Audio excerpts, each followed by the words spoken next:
Now, in this section, we'll look back at the classic compressors and see how they actually did their gain reduction, both for kind of like a little history lesson, but also a peek under the hood as to how they worked. Because a lot of the newer software plugins and apps, all the new ones you see, have their models built on these older types of compressors, these classic compressors. And we'll see that these compression models, they just go on and on in history. Basically, there are 4 types of compression, and that is optical, FET, tube, and VCA. Now, optical uses a light on the detection side to light up when it goes over the threshold.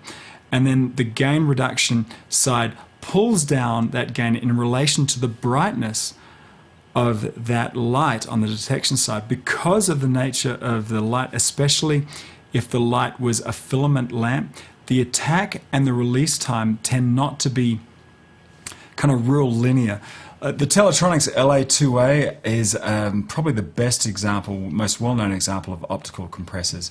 And the way they attack, their attack and release times fall in that less linear way makes them appeal to a lot of folks who want kind of real musical compression, kind of a smoother, less clinical output, if you know what I mean. FET stands for Field Effect Transistor. They kind of emulate the tube sound and are known to be very fast in their detection. In a lot of ways, old school folks associate FET with the famous URI 1176. And even if their particular FET processor doesn't sound the same, they're hoping, the manufacturers are hoping that you make that connection with the 1176. Now, tube compressors are a big draw, with the Fairchild 670 being the big daddy of them all, with, from memory, I think it was like 20 tubes in that there. But probably the inexpensive hardware compressors made by DBX Symmetrics, Alesis 3630, VCA or voltage control amplifiers. They tend to be a little bit more kind of clinical and have less coloration to them. So you might be thinking to yourself, how does this relate to software? Because these guys certainly don't have tubes or optical stages in that. And I mean, why are some of these called FETs or opto or whatever?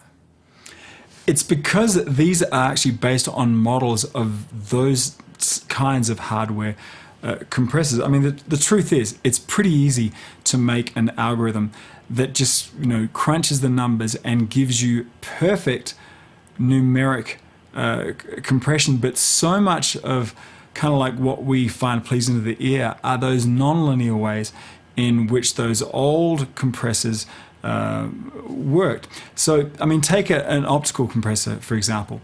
If their lamp on the detection side was incandescent, then that introduces a little lag or latency because it takes a moment for that light to lighten up. I mean, when you turn a light bulb on and be read by that light sensor. Now, you and I know that there's no light to be found in a software emulation, but those software engineers, being smart people, they know how to emulate those old models and bring great reproductions to our computers. And software being what it is, a single purchase of a plugin from Softube or Universal Audio can be used time and time again on a bunch of tracks. It's a really good time to be alive and being a recording musician. Now, another major class of compressors is the multiband compressor.